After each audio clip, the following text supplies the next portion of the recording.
Saprem, le matérialisme divin, chapitre 9, Tlemcen 2, aux confins de l'évolution. Changer la matière, changer la mort. On ferait injustice à Théon si l'on croyait qu'il était à la poursuite des grands pouvoirs brillants de la porte d'en bas, et d'ailleurs il n'avait pas à les poursuivre, il les avait parfaitement à sa disposition. Il était en quête de quelque chose de beaucoup plus considérable qu'il n'était pas destiné à accomplir. C'est peut-être cela, la tragédie de Théon, le fond de défi et de douleur, et l'ironie d'une certaine grandeur qui se sait, point d'interrogation, vouée à l'échec, mais qui lutte tout de même en vrai doge conquérant. Nous commettons toujours l'erreur de croire en la victoire, entre guillemets, mais il est des vies d'échecs, toujours entre guillemets, qui sont la vraie victoire d'une âme et qui ont su mieux trouver par l'envers ce qu'elle n'aurait jamais touché sur de précaires plateaux de vertu. Où est la victoire et de qui, finalement, s'il n'y a pas quelque chose qui sourit, dedans, à la victoire comme à la défaite, parce qu'il est à jamais libre, ici et là. Nous ne connaissons encore qu'un petit bout de Théon, et quelquefois le diable et le Dieu se mêlent étrangement. Les hommes sont supérieurs aux dieux, disait-il, et il avait raison, bien qu'il ne le soit pas encore. Et cette divinité, il la voulait pour les hommes et pour la terre. Il faut délivrer les êtres des tristes chaînes de l'habitude et leur montrer la vie. Et il ajoutait, tout en roulant sans arrêt des cigarettes avec une rapidité déconcertante. Tout dépend du plan qu'on atteint et de la grandeur de l'horizon. Pour le ver qui est dans un radis, le radis est tout son cosmos. La plupart vivent comme le ver dans son radis. Ce qui est tout à fait vrai, mais il y avait toujours, je ne sais quoi dans ces paroles, une indéfinissable petite vibration qui donne une teinte incertaine. Quelque chose qui rappelle étrangement Zarathustra, pourtant si plein d'éclairs véridiques, mais avec une teinte. Il n'est rien de plus captieux et captivant que cette teinte-là, rien de plus dangereux qu'une vérité prise au piège. Quand une vérité est attrapée, elle est déjà presque un mensonge. Oh, comme Mira savait cela, et comme ses paroles, à elle, déjouaient toutes les catégories et les catégorismes, laissant seulement souffler une petite vibration claire qui vous portait comme à votre insu dans la vérité sans histoire. Avec Mère, on buvait la vérité, on respirait la vérité, et on allait léger dans un rire. Et Théon discourait, tandis que ses longues mains nerveuses de sculpteur pétrissaient l'avenir ou dépouillaient le passé pour en arracher le secret. Il connaissait beaucoup de secrets en vérité, et il nous a toujours paru qu'il hésitait sur une étroite crête entre le vrai et le faux, comme quelques rescapés de l'Atlantide qui se souviendraient encore de ses triomphes sans pouvoir les lâcher tout à fait, tandis qu'il regardait dans l'avenir un mystérieux homme nouveau, plus grand que tous les Atlantes, mais sans leur poids, de jeu, car il n'y a que cela qui pèse, finalement. Il connaissait donc l'Égypte, où il avait vécu plusieurs années et fondé une société occulte avant de se réfugier à Jarif, chassé d'Égypte pour quelque mystérieuse raison qui n'était peut-être pas étrangère à ses excès de foudre. Et comment avait-il rencontré Alma, cette douce Anglaise de l'île de Wight, par quel mystérieux circuit? En vérité, les rencontres des êtres à travers le temps et l'espace font une étrange géographie. Nous ne connaissons pas encore les petits phares invisibles qui pilotent nos barques et se hèlent dans la nuit à des distances transnatales, tandis que nous allons par hasard avec le vent du sud et débarquons aux antipodes de nos cartes. Il connaissait même l'Inde, où il avait reçu l'initiation. Il savait un peu de sanskrit et connaissait à fond le Rig Veda, raconte Mère. Et il disait tenir une tradition antérieure à la Kabbale et au Veda. Et d'où la tenait-il? De quel cycle disparu? Mais Théon ne bluffait pas, sauf avec les marchands arabes, et on ne bluffe pas Mira, qui écoutait voracement après ses 26 ans d'abstinence, tandis qu'il déambulait dans les allées de Zarif ou dans le bazar de Tlemcen, où Mira se promenait en kimono, sous l'œil acéré des musulmans. Après tout, nous sommes au début du siècle et l'ombre d'Abdelkader n'est pas si loin, et Abdelkrim, à côté, est en train de fomenter ses complots contre Guillaume II. Tout de même, Mira n'aimait pas qu'on voile les femmes, pas plus que Mathilde n'aimait la tutelle du Khedive. Et Théon dissertait. Cette soi-disant civilisation où les chefs eux-mêmes ignorent les profondeurs de la vie, où les mystiques sans connaissance lisent et comprennent les livres sacrés comme on ne marche sur des mines de diamants qu'on ne soupçonne pas, le nez tourné vers le ciel, lui, il regardait la terre. Mira aussi. Il citait même l'apôtre Pierre. Une nouvelle terre où la vérité habitera.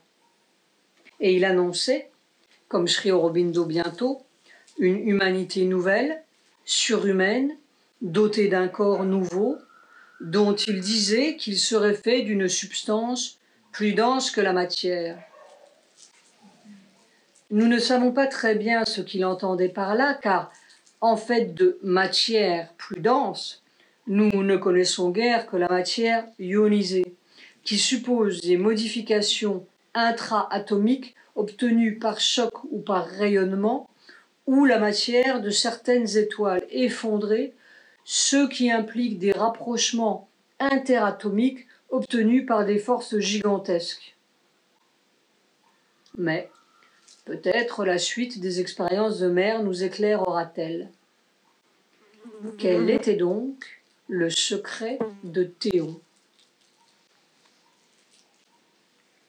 La porte d'en haut. Il y a la porte d'en haut. C'est à la fois la plus connue et la plus mal connue. Celle d'en bas avait tous les mépris des gens dits éclairés, et on avait vite fait de vous accuser de soif de pouvoir ou même de sorcellerie, comme en Europe, et de vous envoyer proprement sur le bûcher. Celle d'en haut avait toutes les nimbes du ciel, et en effet, à quoi servent les pouvoirs quand on cherche à sortir de cette malencontreuse histoire? Un seul pouvoir suffit, celui d'en sortir.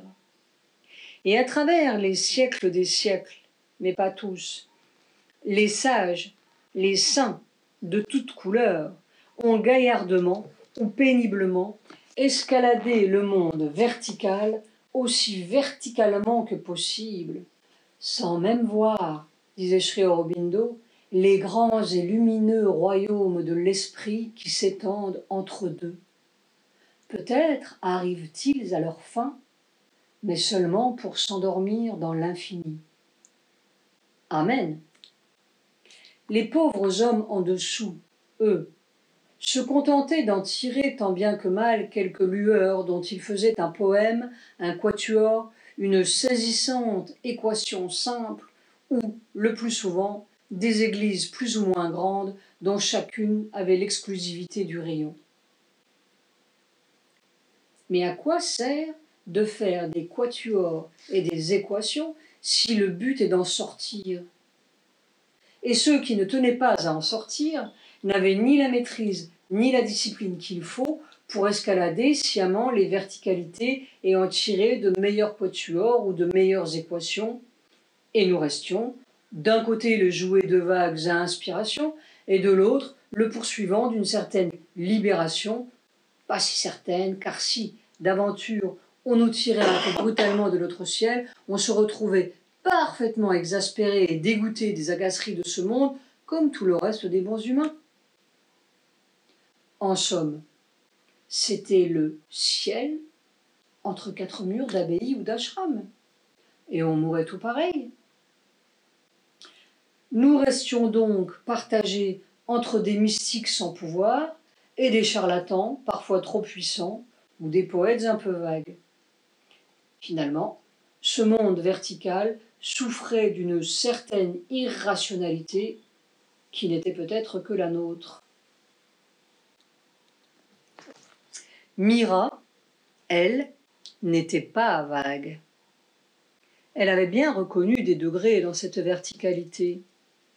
Elle connaissait le monde des ondes colorées, le monde des rythmes qui font comme de grandes ondes musicales, et puis, là-haut, tout d'un coup, un son, mais si complet, si plein, comme si quelque chose éclatait, je ne sais pas, beaucoup plus plein qu'un orchestre, quelque chose qui éclatait, et c'était tellement formidable, de grandes notes bleues. Elle avait touché l'origine de la musique, peut-être la source de toutes les formes. Il faut capter le son, disait-elle. Oui, capter, c'est bien cela, mais comment? Et il y avait aussi le monde des grandes vibrations créatrices du futur, comme un formidable carillon continu sur la terre, d'où tombaient quelquefois des petites gouttes de lumière qui faisaient une révélation, une intuition, peut-être ces poèmes disparus qu'elle écrivait dans le sommeil. Mais quand on voulait capter ça, ce son d'en haut, ce rythme, ces vibrations, c'est comme si ça passait à travers un tamis et tout se divise en petits morceaux. Il ne reste plus qu'une traduction mentale. Et puis plus haut, c'était comme un évanouissement lumineux. Plus de mouvement, plus rien, plus de forme, le grand silence de neige, l'éternité. Mais à dire vrai, nous nous sommes toujours interrogés sur ce silence de neige. Et il est merveilleux, il est libre, il est vaste, on respire, oh comme on respire là-dedans. On peut en faire tout un ciel, et c'est un ciel.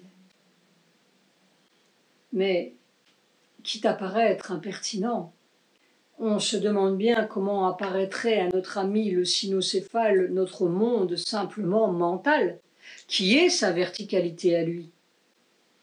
Est-ce qu'il ne s'y évanouirait pas tout pareillement, dans un délice de non-compréhension et d'immensité confondante par rapport à l'étroite mécanique de ses perceptions sensorielles? Le ciel, entre guillemets, est peut-être bien ajustable, si l'on ose dire. Et peut-être ne savons-nous rien du tout de ce tout là-haut là-bas, pas plus que nous ne savons vraiment ce qu'est le tout en bas ici. Peut-être faut-il mettre les deux ensemble pour savoir vraiment ce qu'est l'un et l'autre. C'est cela que commençait à se dire Mira. Mais ce qui la frappait, la clé qu'elle cherchait, c'était la clé de ce fameux tamis. Quand on voulait faire redescendre ça dans la matière, ce son, cette vibration, cette harmonie, peu importe, ce quelque chose qui modifierait enfin les couches de déterminisme inférieur, c'était comme de l'eau qui entre dans du sable. Ça arrivait tout dilué, fragmenté, déformé, sans pouvoir véritable apparemment, comme si, à chaque couche traversée, le rayon s'obscurcissait, se voilait, se teintait, éclatait en petits morceaux, jusqu'au final obscurcissement pulvérisé qui faisait une certaine matière opaque sur laquelle nous marchons. C'était peut-être cela, la raison désespérée de tous les sages et les saints de tous les temps, pas tous, d'en sortir pour de bon. Il n'y a rien à faire ici, c'est sans espoir, il faut se purifier autant qu'on peut et filer dans le grand silence de neige, ou à une hauteur moins grande en quelque ciel ajustable selon les capacités, les goûts ou les croyances, et en attendant, mon Dieu, on fait son devoir, on est bon envers son prochain, on guérit les malades si on peut, et ça tourne en rond, jusqu'à ce que tout le monde en ait assez pour en sortir pour de bon. Très bien. Mais le ciel du cynocéphale n'est guère sûr, après tout. Et sommes-nous bien sûrs du nôtre? Est-ce qu'il ne se cache pas là, derrière, quelque autre mauvais tour qui nous attellerait à quelque autre roue que nous n'avions pas prévu, pas plus que le cynocéphale ne prévoyait sa prochaine libération, entre guillemets, mentale?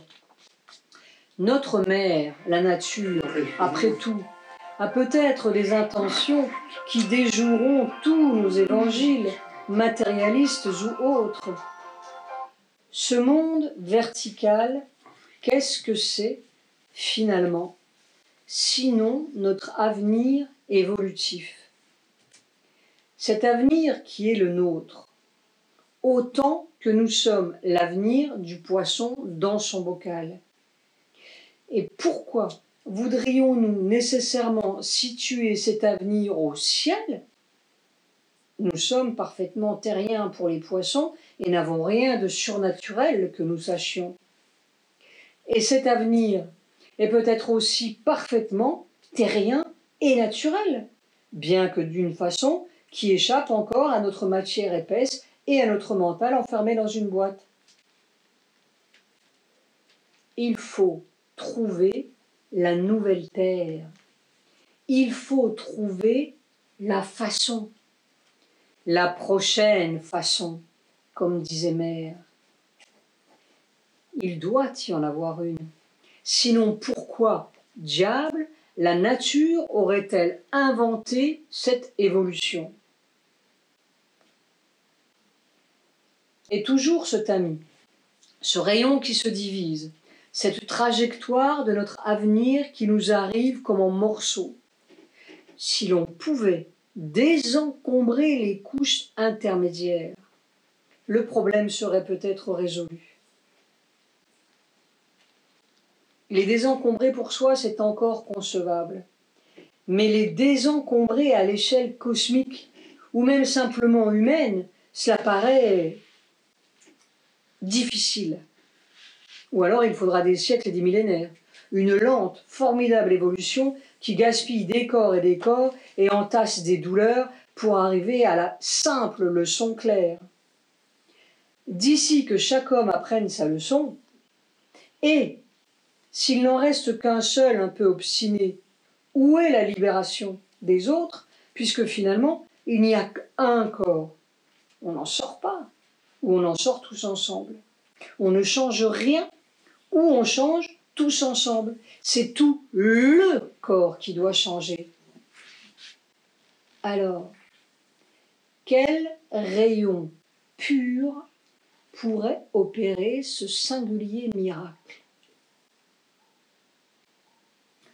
On peut s'en remettre à la tâche des millénaires, et il n'y a pas de doute que ça se fera en dépit de tous les matérialistes et de tous les spiritualistes, car qu'est-ce qui peut empêcher la graine de devenir arbre? L'évolution est la plus sûre affaire du monde. C'est un irrésistible bulldozer. Mais enfin, nous pourrions vouloir accélérer le mouvement et raccourcir un peu ce tissu de misère. C'est ce que se disait Théon. C'est ce que commençait à se dire là-bas Sri Aurobindo. Et Mira, de son côté, cherchait le rayon qui éclaircirait toutes ces couches. Plus on veut toucher bas, plus il faut que le rayon soit puissant. Plus on veut descendre dans la matière, plus il faut s'élever dans la conscience. Parce que plus la résistance est épaisse, elle le voyait très bien. Mais plus on s'élevait dans cette conscience verticale, et c'est là le dilemme, plus elle semblait s'évanouir. Ou pour dire les choses vues d'en haut, plus la terre semblait s'évanouir dans une sorte d'inconséquence négligeable, comme un mauvais rêve, une illusion. Tel était le dilemme, qui n'avait rien de philosophique, c'était purement pratique, comme une opération de chimie ou de physique. Il manquait un élément. On était là à hésiter entre la seule réalité d'un ciel sans communication avec la matière ou la seule réalité d'une matière sans communication avec ce qui la guérirait. Et quand on se trouvait entre les deux, mon Dieu, ce n'était pas une situation confortable. Quelque chose d'aussi obscur peut-être que le passage du poisson au mammifère.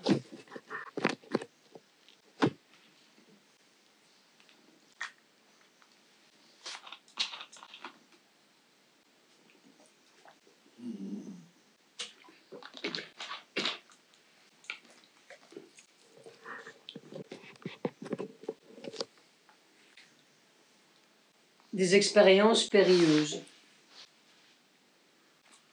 Or, il existe un passage. Il y a une communication.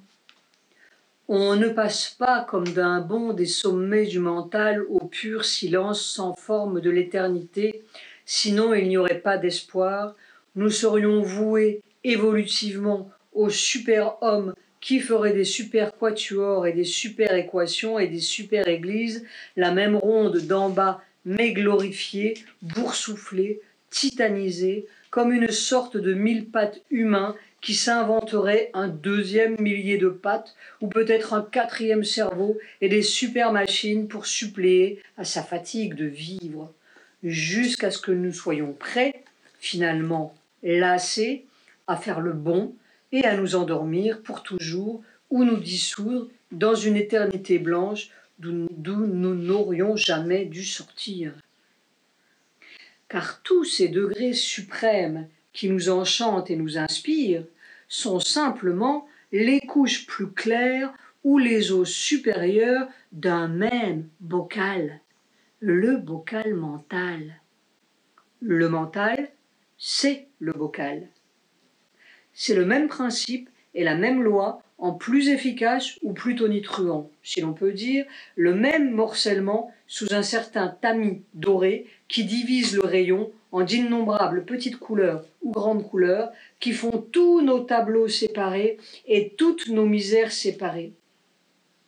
Car il n'est qu'une misère finalement, c'est d'être séparé dans un corps et dans un petit tableau jamais complet. Et au-dessus, le grand bond dans le sans-tableau, ce qui est une solution, évidemment, pour les paresseux de l'évolution. Mais il y a autre chose. Et Mira allait redécouvrir expérimentalement ce qu'avaient découvert les rishis védiques il y a 7 ou 10 000 ans, au début de ce cycle malencontreux, et ce que cherchait Théon, ce que Sri Aurobindo déjà commençait à déchiffrer dans la grande forêt vierge de la Shakti.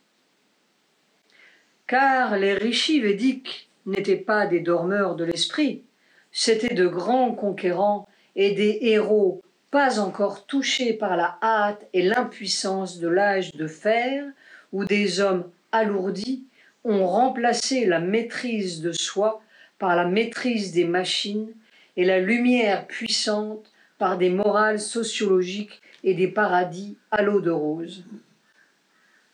Ils avaient exploré tous les degrés de la conscience, méthodiquement, et ils avaient découvert ce qu'ils appelaient mystérieusement un certain quatrième, Turfiam Zvid. Mira travaillait donc. Théon ne se contentait pas de discourir, il voulait des résultats. Ça durait 1 heure tous les matins. Un travail assez périlleux d'ailleurs, c'était l'énergie du corps qui sortait. Tout sortait, comme quand on meurt. Et elle allait ainsi de plan en plan, méthodiquement, 12 fois de suite, comme Madame Théon. J'arrivais même à le faire avec beaucoup de dextérité. Je pouvais m'arrêter à n'importe quel plan, faire ce que j'avais à y faire, circuler là, voir, puis dire, noter ce que j'avais vu. Car elle avait dressé son corps de telle façon, et elle était si parfaitement consciente dans tous les plans, qui pour nous serait comme un sommeil profond et complètement inconscient, qu'elle pouvait parler, faiblement, mais distinctement, tout en étant sortie de son corps, qui était là, allongé sur un divan, dans un état voisin de la catalepsie, avec un cœur à peine battant. C'est-à-dire que sa matière corporelle était déjà très désencombrée ou clarifiée et capable de communiquer les expériences d'en haut, entre guillemets. Et Théon écoutait avidement.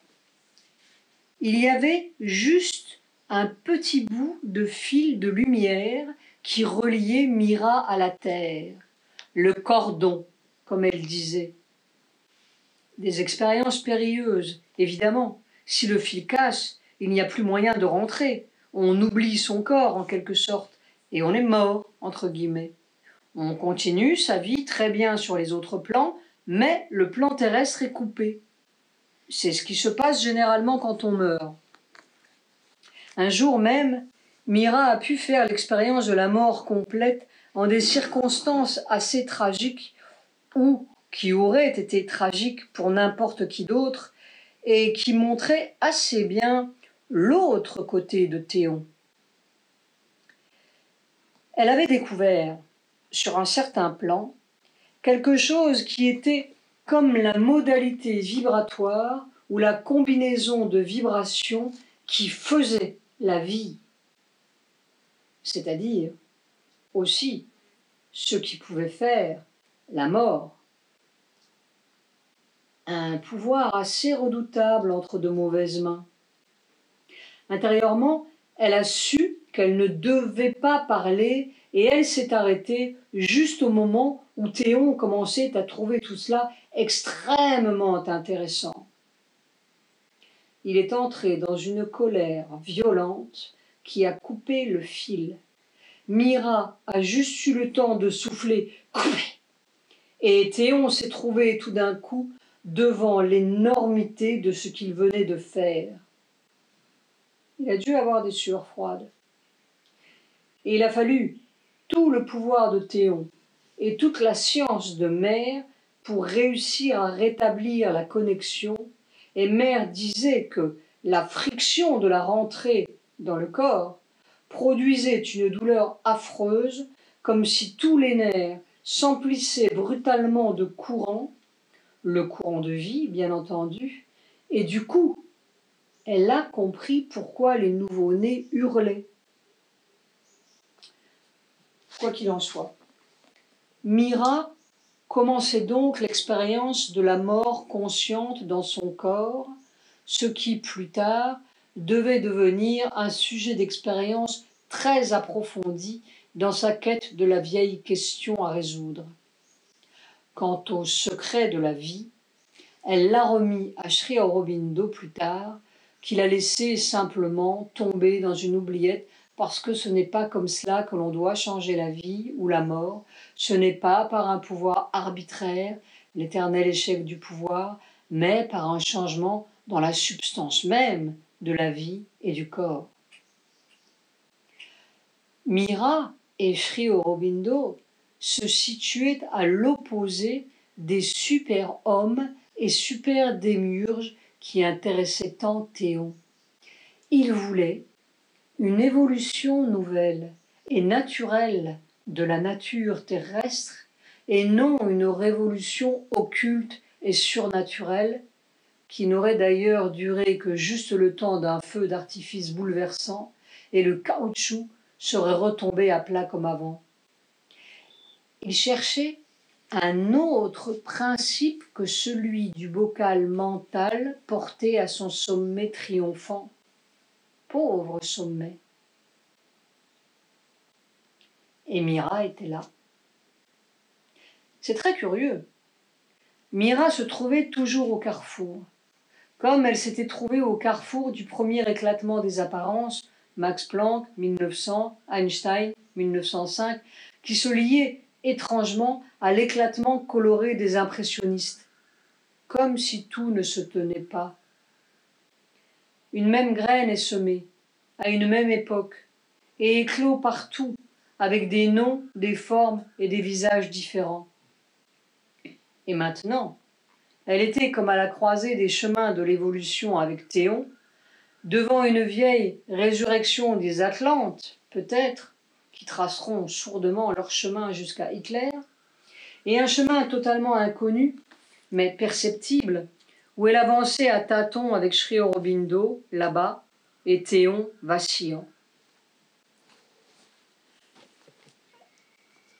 Un certain quatrième.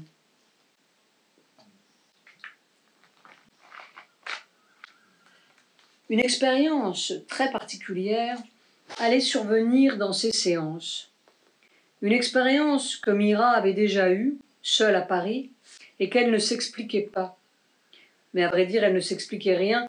C'était une espèce de champ d'expérience qui sautait d'un degré à l'autre, sans lien apparent, un chaos. Comme elle disait, il n'y avait pas à croire ou à ne pas croire, on était devant le fait, c'était tout. L'avantage, c'est que mes expériences n'étaient pas fabriquées mentalement. Et c'est la reconnaissance qu'elle a toujours gardée pour Théon, en dépit de ses périlleuses incartades, qui continuaient peut-être celle de quelque ancien doge. Après tout, il m'a beaucoup appris.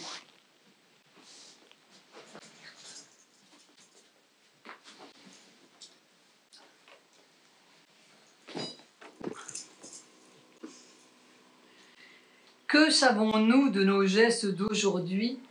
Ils poursuivent de vieux gestes et complètent aujourd'hui un tableau commencé quand nous étions vêtus d'autres couleurs et assoiffés peut-être d'un but contraire, qui est le même, toujours, mais vu dans une autre lumière. On ne peut rien comprendre tant qu'on n'a pas tout compris. Mais c'est un autre tableau. Le fait vraiment curieux, scientifiquement curieux, pourrions-nous dire, c'est que non seulement Mira allait avoir plusieurs fois de suite la même expérience, aussi régulière qu'une opération de chimie qui se répète, mais que Madame Théon, de son côté, avait eu la même expérience, et que Sri Aurobindo, là-bas, allait avoir la même expérience, et que cette expérience rejoignait exactement celle des rishis védiques dont Mira ne connaissait rien avant de connaître Théon. Un jour, donc, qu'elle passait de plan en plan vers ce point suprême où la conscience semblait s'évaporer, se diluer, perdre sa dimension dans une sorte d'infini, juste à la charnière de cet infini, quand toutes les grandes ondes et les vibrations lumineuses allaient s'éteindre en dessous, ce sommet doré d'où les hommes tiraient leurs évangiles et leurs révélations et leur musique divine, leur grand tableau du monde tel qu'il fut innombrablement figuré en tant de couleurs contraires, alors que tout cela allait fondre, comme frappé d'inanité dans un blanc suprême de béatitude résorbée en elle-même, Mira s'est soudain retrouvée là, à cette charnière dorée, avant le grand bond, saisi dans quelque chose d'autre, quelque chose de radicalement différent, une autre conscience. Était-ce une conscience vraiment? Parce que c'était d'une solidité formidable, le contraire de l'évaporation ou de la subtilisation. Une substance de conscience compacte et comme coagulée. Rien ne bougeait là-dedans ou ne semblait bouger, pas une onde, ou s'il y avait quelque onde, elle était comme solidifiée, comme si tous les rayons, les innombrables rayons qui se divisaient en dessous et allaient se fragmenter jusqu'à l'infinitésimal, étaient là, réunis dans un bloc compact. C'était même assez écrasant, tellement c'était dense. Une conscience dense. Et c'était d'une couleur dorée carminée. Et là-dedans, un moment, elle a vu, comme une autre fois toute seule à Paris, et comme Madame Théon, une forme qui se silhouettait dans une gloire dorée carminée, et qui était comme le prototype, disait-elle, un homme, nullement un dieu, mais qui serait le plus inimaginable surhomme que nous puissions concevoir. Quelque chose qui était là et qui attendait peut-être depuis toujours notre avenir, l'avenir de l'homme. Un homme dans une autre substance de conscience, et pas un rêve. On ne rêvait pas là-dedans. C'était plus solide que les Himalayas. Un homme dense, puissant, suprêmement puissant, mais dans une immobilité. C'était cette immobilité qui était formidablement puissante. Une gloire dorée carminée. L'avenir. Pas de super quatuor, pas de super évangile. Un homme dense. Un autre principe d'être. Quelque chose qui était comme la continuation de l'homme et pourtant dans un air si radicalement différent que c'était peut-être aussi différent que l'oxygène du poisson et différent de l'oxygène de l'homme. C'est la respiration qui était différente. On ne respirait pas pareil là. On n'était pas pareil. Un autre être, une autre façon d'être. Par-delà le point suprême, il y avait quelque chose. La fin de l'homme, c'était le commencement de quelque chose. L'évolution aboutissait à quelque chose qui n'était pas l'infinité blanc. Or, il y a 7 ou 10 000 ans, le Rig Veda disait la même chose, la même expérience dans son langage symbolique. Il y a une vérité couverte par une vérité où ils dételèrent les chevaux du soleil.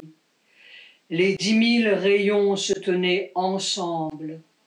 Il y avait cet un, Tad et Kam.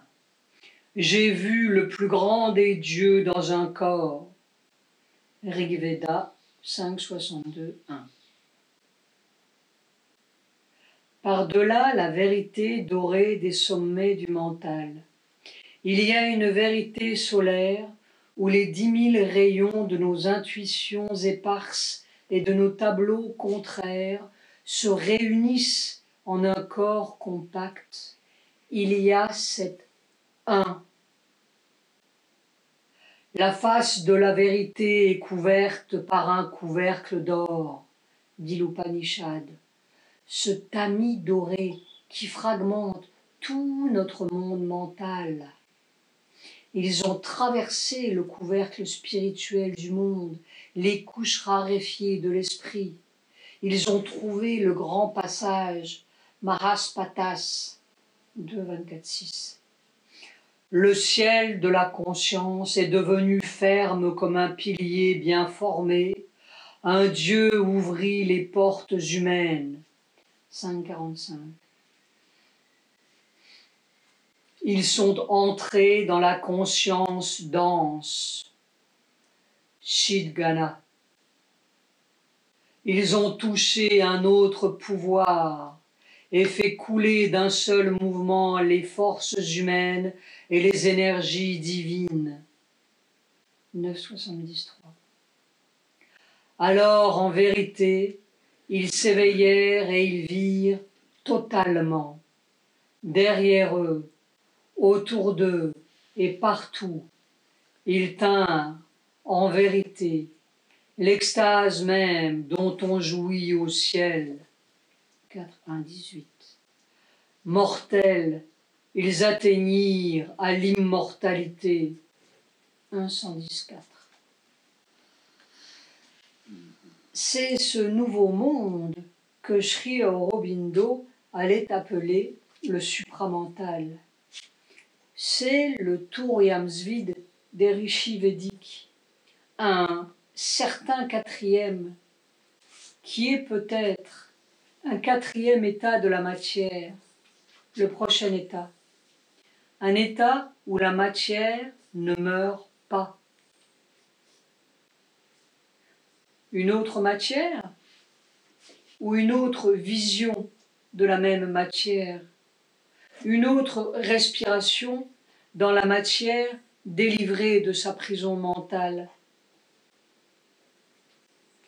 Mira tenait enfin ce rayon qui allait pouvoir modifier tous les déterminismes inférieurs.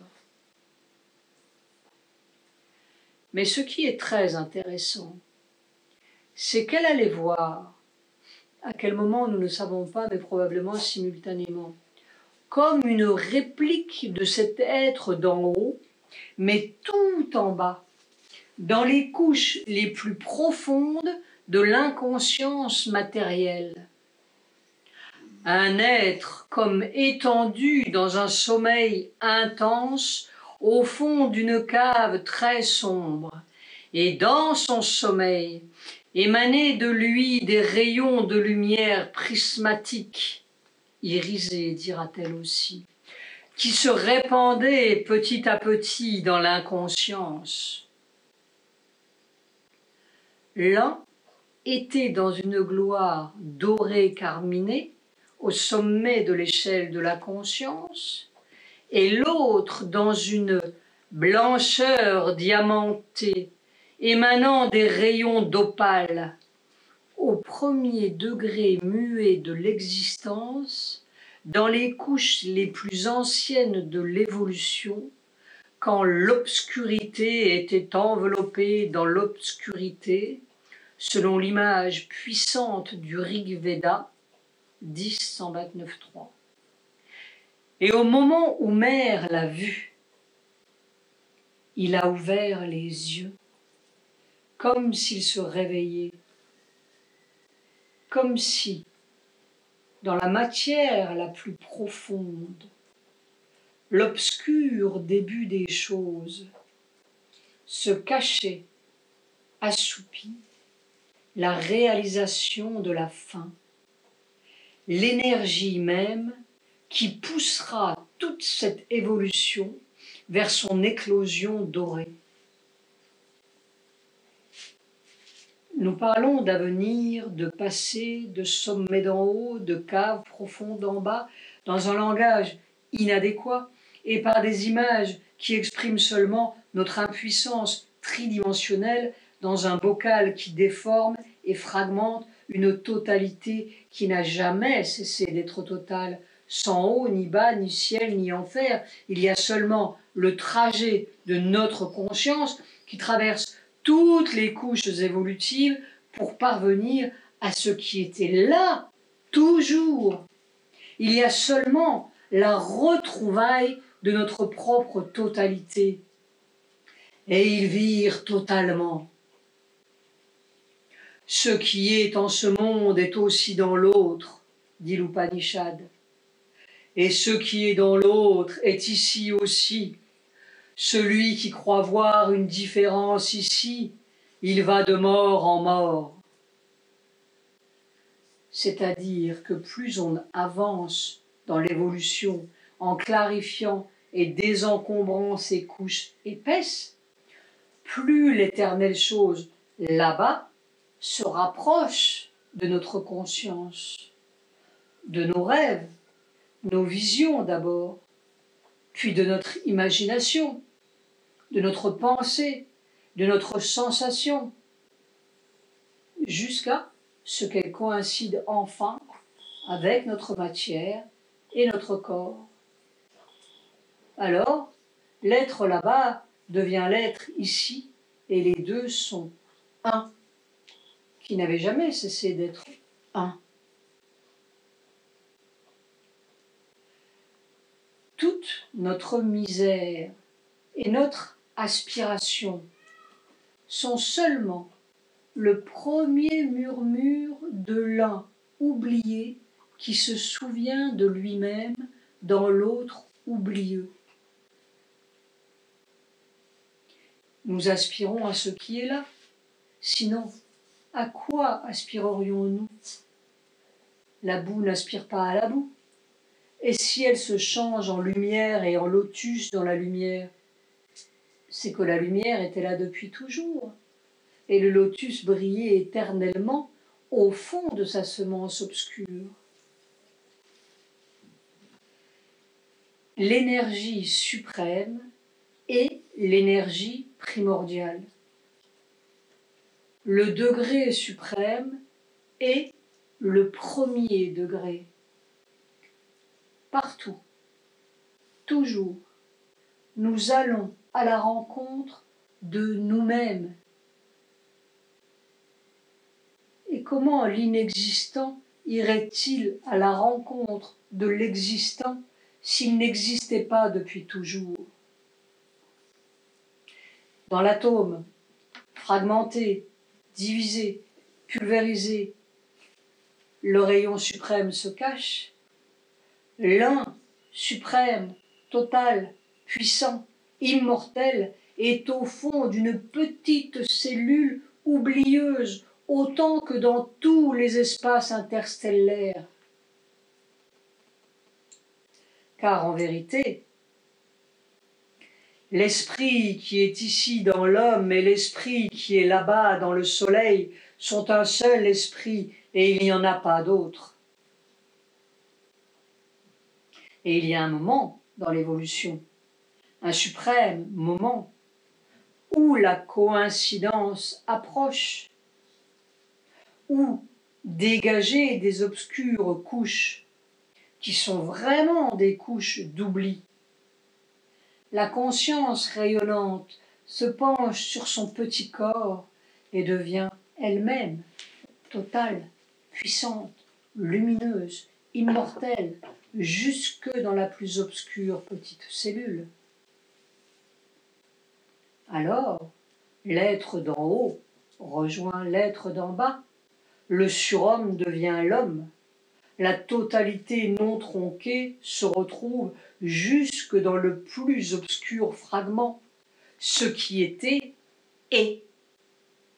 On change de temps, on change de regard, et la mort sera vaincue parce que la mort était seulement l'oubli de soi.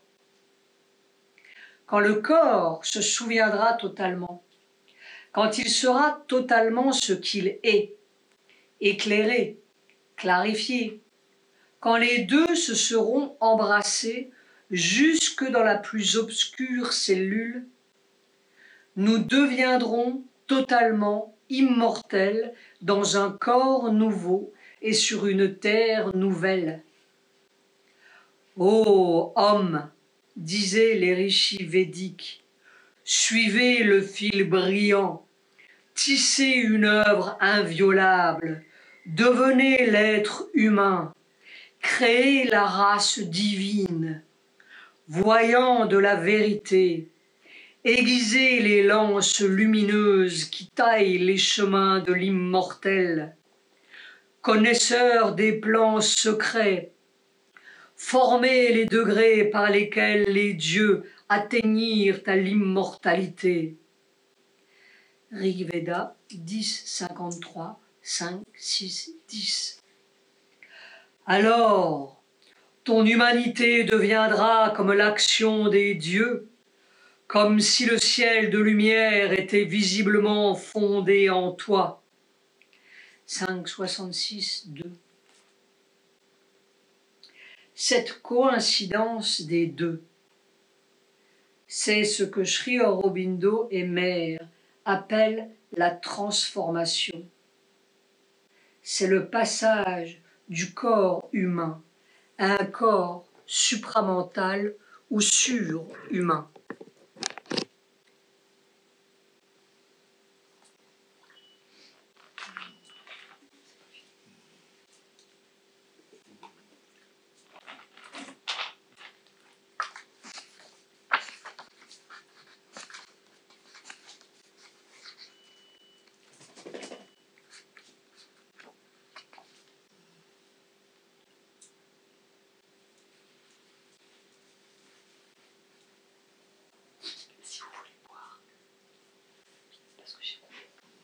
Coupé.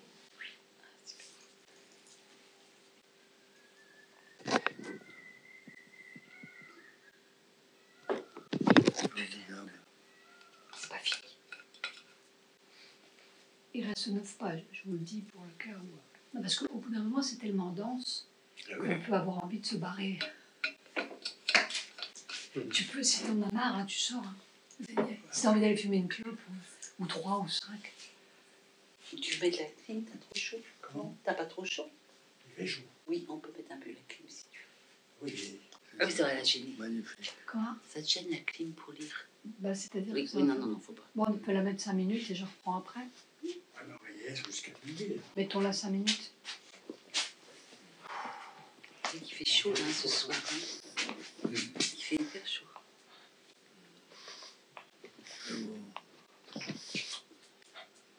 Mais il fait chaud à tous les niveaux parce que ça... Oui. On l'a aussi chaud. Pour que ce soit plus On met 5 minutes de clim, André. On met 5 minutes de clim et après je reprendrai la lecture. C'est ça, 24, Oui. 23. Je reprendrai la 21, c'est lecture. mieux. Après, on met 5 minutes de clim pour rafraîchir un peu. 18. On brûle. C'est très beau. Il y a des grands secrets. Il y a un secret extraordinaire.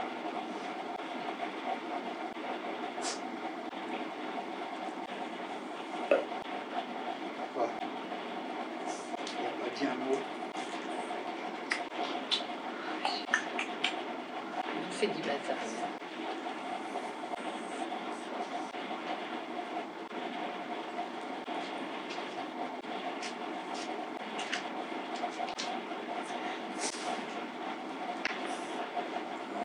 Je vais dire quand même aussi. J'ai fait 2 tiers, il reste 1 tiers.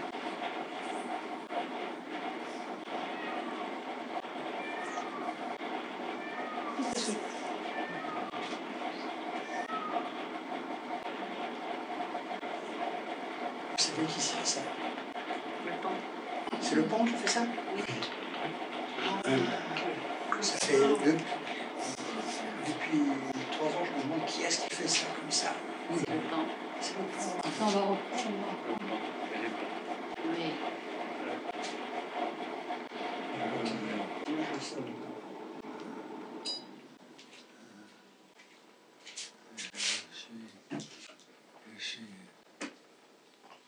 Tu peux te lécher les couilles ailleurs? Peut-être, éventuellement. Je vais continuer. Non mais il fait tout le bruit en face du micro. Ouais.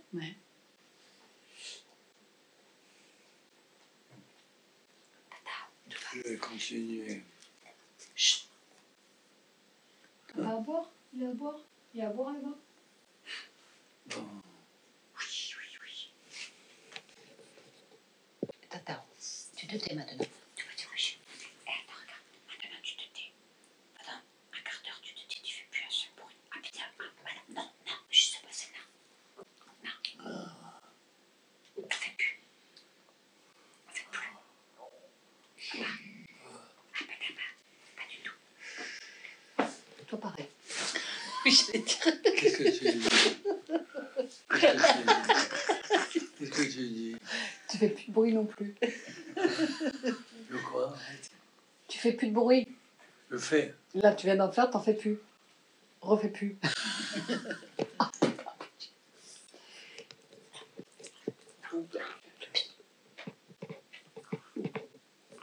Attention, j'enlève.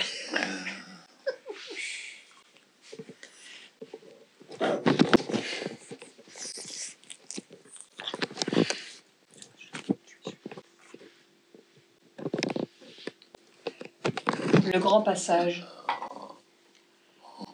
Un mystérieux passage. Mais chacun des précédents passages de l'évolution, d'une espèce à une autre, a toujours été un mystère. Il y a toujours eu un moment où cela a changé, muté brusquement, quelque lente qu'ait pu être la préparation et en dépit de tous les échantillons intermédiaires. On peut douter, discuter éperdument du processus du passage, mais chaque fois, le passage s'est fait en dépit de toutes les impossibilités naturelles et sans doute en dépit de celui qui faisait l'objet de la mutation. Il est possible que notre langage soit mal adapté. Il faudrait une nouvelle langue, s'écriait Mère comme Rimbaud, et que nos images semblent enfantines pour parler de la transition à cette autre espèce qui respirera un air si différent et dont les mesures de conscience seront sans doute aussi radicalement différentes que celles qui séparent le minéral de l'animal. C'est un peu comme si la chenille essayait de définir son propre lendemain de papillon. Mais nulle chenille rationnelle ne s'empêchera de devenir papillon, en dépit de toute sa science de chenille. Nous pouvons douter, avec notre intelligence rationnelle, qui ne voit rien plus loin qu'une super glorification de sa propre rationalité, qui est en train de rater d'une façon retentissante. Mais l'évolution, elle, ne doute pas, et le passage aura lieu, avec ou sans nous. En fait, nous sommes en plein dans le passage, Mahas Pata, le grand passage. Et notre matérialisme scientifique et rationnel est probablement la chose la plus désuète qui soit après le vieux Moïse sur son Sinaï. Ce Sinaï-là, nous en reparlerons bientôt comme de la plus formidable baudruche jamais éclatée. Mais pourquoi le passage n'aurait-il pas lieu avec nous ? Au lieu d'être le cobaye passif de l'évolution et un peu maltraité, nous pourrions être, en quelque sorte, le co-expérimentateur. C'est toute l'histoire de Mère et de Sri Aurobindo. Et c'est l'histoire manquée de Théon. Le grand passage. Un mystérieux passage. Mais chacun des précédents passages de l'évolution, d'une espèce à une autre, a toujours été un mystère. Il y a toujours eu un moment où cela a changé, muté brusquement, quelque lente qu'ait pu être la préparation, et en dépit de tous les échantillons intermédiaires. On peut douter, discuter éperdument du processus du passage, mais chaque fois, le passage s'est fait en dépit de toutes les impossibilités naturelles et sans doute en dépit de celui qui faisait l'objet de la mutation. Il est possible que notre langage soit mal adapté. « Il faudrait une nouvelle langue », s'écriait Mère, comme Rimbaud, et que nos images semblent enfantines pour parler de la transition à cette autre espèce qui respirera un air si différent et dont les mesures de conscience seront sans doute aussi radicalement différentes que celles qui séparent le minéral de l'animal. C'est un peu comme si la chenille essayait de définir son propre lendemain de papillon. Mais nulle chenille rationnelle ne s'empêchera de devenir papillon en dépit de toute sa science de chenille. Nous pouvons douter avec notre intelligence rationnelle qui ne voit rien plus loin qu'une super glorification de sa propre rationalité qui est en train de rater d'une façon retentissante. Mais l'évolution, elle, ne doute pas. Et le passage aura lieu avec ou sans nous. En fait, nous sommes en plein dans le passage Mahaspata, le grand passage. Notre matérialisme scientifique et rationnel est probablement la chose la plus désuète qui soit après le vieux Moïse sur son Sinaï. Ce Sinaï-là, nous en reparlerons bientôt comme de la plus formidable baudruche jamais éclatée. Mais pourquoi le passage n'aurait-il pas lieu avec nous?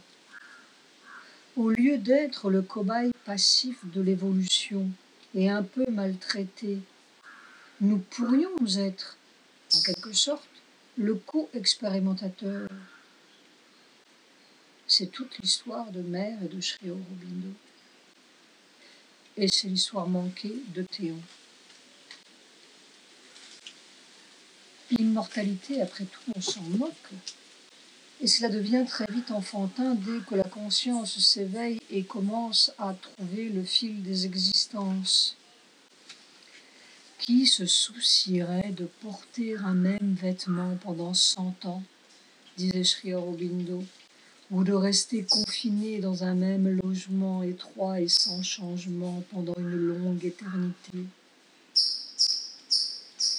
Mais c'est ce logement qui nous incommode et le fait d'une mort. La mort, c'est vraiment la défaite. La défaite du corps, dira-t-on, mais ce n'est pas vrai. C'est la défaite de l'esprit. Parce que l'esprit et la matière sont une seule et même chose, en dépit de nos yeux de chenille, et c'est parce que nous n'avons trouvé ni la réalité de l'esprit, ni la réalité de la matière, que nous mourrons. Quand les deux seront un, en quelque chose d'autre, nous y serons. Ce quelque chose d'autre, c'est sans doute notre prochain corps. Mais il faut le fabriquer, ce corps, et il ne va pas tomber du ciel. Quel est le processus de la fabrication? Il est évident que d'éterniser le citoyen consommateur et métaphysicien n'a pas de sens. L'évolution se moque de la métaphysique, encore qu'elle s'en serve comme de tout le reste. Elle ne cherche pas à fabriquer un 4e ni un 10e cerveau, un super-homme qui serait encore un chimpanzé amélioré, doté de mathématiques et de télévision, mais un instrument qui sera capable de manier directement la conscience, parce que la conscience est le fait primordial de l'évolution, le moteur originel, le début de la fin, celui que nous efforçons tant bien que mal de manipuler à travers une coquille de crabe ou une boîte crânienne ou quelque boîte que ce soit plus ou moins grande. L'évolution ne construit pas des civilisations, elle construit des consciences de plus en plus larges. La conscience est la clé du passage et de tous les passages. C'est la Shakti en quête de sa propre totalité. Or, cette conscience prochaine, plus large, plus dense, nous l'avons vu là-haut dans quelques ciels, comme les rishis et comme Mira intensément endormie tandis qu'elle sortait de son corps pour escalader les plans. Mais tout cela, c'est notre langage de chenille ou de poisson dans son bocal. Si par quelque talent spécial, notre ami le cynocéphale devait explorer les couches prochaines de l'évolution, il est probable que les premiers degrés du mental lui apparaîtraient comme un ciel lointain, là-haut, au bout, qu'il toucherait dans une cessation profonde de tout ce qui fait sa vie de singe. Et comment ce ciel mental pourrait-il entrer de plein pied dans sa conscience? Il n'y a pas de place. C'est tout encombré par les multiples mécanismes de sa vie de singe. Une brusque descente du ciel mental dans sa conscience serait une sorte d'éclatement intolérable. Mais dans le sommeil, quand tout cela cesse son coutumier vacarme, il est possible que quelque première étrange lueur ou vibration passe sur l'écran de sa conscience simiesque et laisse en lui comme une nostalgie ou une aspiration, un émerveillement lointain et inexpliqué, comme une percée soudaine dans une infinitude de compréhension qui embrasserait d'un coup d'œil sa vie de singe et de tous les singes. Une inexplicable explication. Un cynocéphale mystique, diraient les voisins rationnels. Et pourtant, ces premières traces ensommeillées préparent le prochain sillon évolutif. Quelque chose se réveille en lui, comme un autre être au fond d'une caverne profonde qui lentement, lentement taillerait son chemin vers la surface. La nature nettoie lentement les couches et laisse les siècles couler en attendant le prochain affleurement. La rencontre du ciel mental et de la terre dans une nouvelle création hominienne. Ce nettoyage des couches intermédiaires semble être le processus de chaque passage. Chaque fois, le rayon grandit, touche une périphérie plus vaste, une profondeur plus obscure, comme si, chaque fois, la hauteur conquise donnait le pouvoir de traverser une couche plus profonde, jusqu'à ce que la suprême énergie se rencontre elle-même dans l'atome et l'être suprême dans le suprême oubli. La mort est la dernière porte du suprême. Ainsi va le monde, cas en cas, de degré en degré et d'être en être, de ciel en ciel, vers sa totalité de conscience, vers l'un, innombrable, en chaque point. Et maintenant, nous sommes au point où un nouveau ciel va toucher une nouvelle terre. Mais la différence est encore plus radicale que nous le pensons, car, après tout, entre le singe et l'homme, il n'y a guère qu'une différence de degré d'un même principe. Ce que Mira avait vu, et les rishis, et Sri Aurobindo là-bas, c'était un autre principe, quelque chose d'aussi radicalement différent que l'oxygène du poisson est différent de l'oxygène de l'homme, nous l'avons dit, et c'est pourtant le même oxygène, mais respiré tout différemment. C'est une autre structure qu'elle a vue. Peut-être faudrait-il dire une autre matière. Une matière qui serait consciente ou faite de conscience. Une conscience massive. Peut-être la vraie matière, celle qui nous échappe et que nous voyons mal et que nous vivons si mal. Comment la matière terre peut-elle apparaître à un poisson? Comme une asphyxie de tout ce qu'il est, évidemment, si tant est qu'il la voit. Et c'est pourtant nous, les mêmes molécules et les mêmes atomes ici et là, combinés différemment, un même quelque chose que nous ne connaissons pas vraiment, qui se combine. C'est la conscience qui se combine différemment.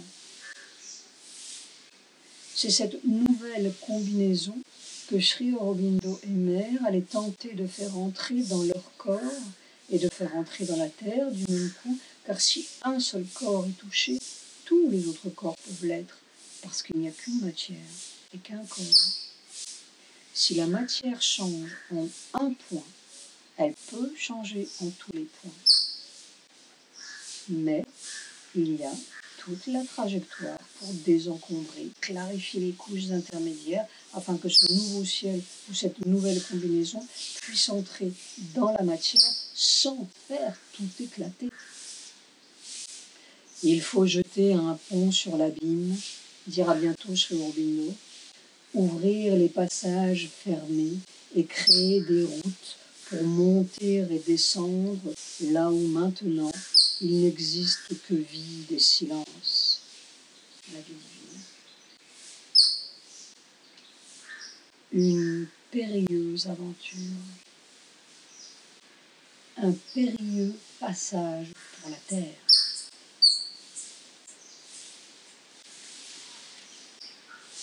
La dernière sédition.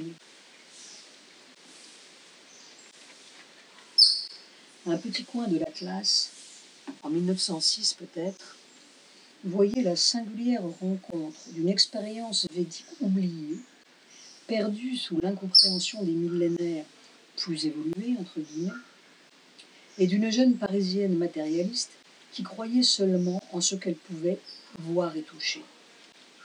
Et là-bas, à 10 000 kilomètres, peut-être au moment même où il était une première fois arrêté pour sédition, un jeune Bengali nommé Aurobindo Ghosh, formé en Occident lui aussi, découvrait, par-delà le suprême sommet du nirvana, ce but qui semblait si intangiblement final et absolu que c'était comme un blasphème de prétendre aller au-delà. Un certain quelque chose qui contenait les semences du prochain cycle de l'humanité. Quel vent soufflait donc sur la terre à ce moment-là? Quelle sédition plus radicale se préparait? Ce n'est pas une révolte contre le gouvernement britannique qu'il faut faire, dira bientôt Sri Aurobindo. C'est une révolte contre la nature universelle tout entière. Et Mère s'étonnait encore, juste un an avant de quitter son corps en 1972, comme si la singularité de la chose lui semblait toujours plus singulière ou plus révélatrice. Théon et Sri Aurobindo ne se connaissaient pas, ils ne s'étaient jamais vus l'un l'autre. Ils ne connaissaient pas leur existence et, sans du tout avoir suivi les mêmes lignes, ils sont arrivés à la même conclusion. Dans des pays tout à fait différents, sans jamais se connaître, et au même moment, ils ont su la même chose. Et moi, j'ai connu l'un et l'autre. Deux êtres, ayant reçu une même formation matérialiste occidentale, retrouvaient une tradition perdue des débuts de ce cycle, quelques 7 ou 10 000 ans plus tôt, comme si l'humanité avait dû parcourir une immense courbe, explorer jusqu'au bout les voies du ciel ou du néant avec d'innombrables sages et saints qui débouchaient tous sur un infini blanc ou sur quelque paradis extraterrestre, explorer jusqu'au bout les voies de la science qui débouchaient toutes sur une terre presque monstrueuse, labourer, peiner sur les voies du mental qui débouchaient toutes sur une nouvelle Babel mondiale où les pensées et les mots devenaient comme une fausse monnaie au service des égoïsmes pullulants et des pygmées du pouvoir, toucher, creuser toujours davantage sa misère sur toutes les routes de la foi ou de la non-foi, du oui, du non, du bien, du mal, et plus rien n'était bien et plus rien n'était mal, et déboucher enfin sur quelque trou obscur, où la seule réalité intrompable restait encore la vieille mort avec ou sans bombe, au milieu d'une kermesse tragique et grotesque, où l'homme se bafouait de lui-même sous les seules ondes des radios et des slogans démocratiques. Tracer toute la courbe de la douleur, de la matière nulle à l'esprit nul, pour boucler le cycle enfin et arriver à ce suprême point de départ où quelques richis avaient vu, comme au fond d'une caverne obscure, au cœur de la matière, au fond de leur corps, un nouveau soleil de connaissance qui était comme un nouvel esprit dans une nouvelle matière. Ce trésor dans le roc infini. Rig Veda 1.133. Le soleil qui demeure dans l'obscurité. 3.39. 5. Et tout ce cycle, peut-être parce que, au lieu de quelques rishis dispersés sur leurs Himalayas, il fallait que l'humanité tout entière arrive à la même réalisation. Parce qu'il n'y a qu'un homme, finalement, une seule évolution. On arrive tous ensemble au but où personne n'arrive. Nous y sommes. Nous arrivons au point. Nous avons tout épuisé. Il n'y a plus de croyances merveilleuses pour nous égarer en haut ou en bas. Nous nous sommes vus parfaitement. Les portes de la faillite s'ouvrent sur nous-mêmes. Et finalement, la même vieille loi évolutive préside à ce passage comme à tous les autres.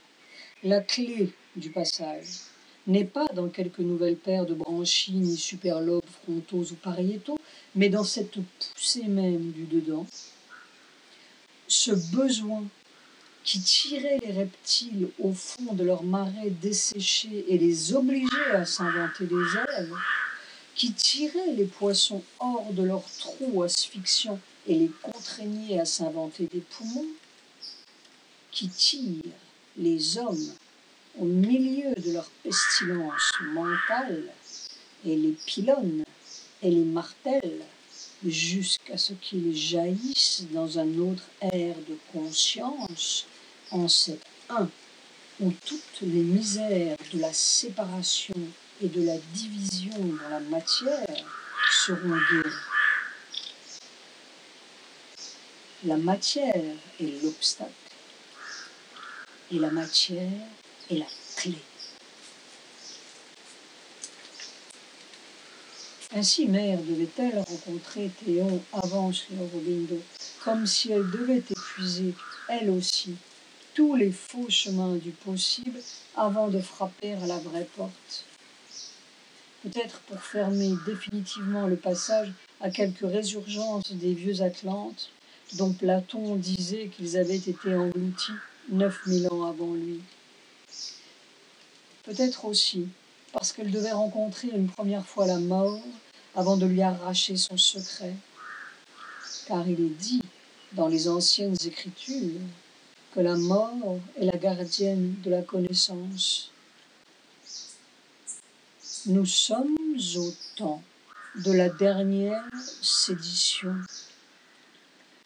contre le mental dans la matière et contre la mort dans la matière. Peut-être une seule et même chose. Le suprême obstacle et la suprême porte.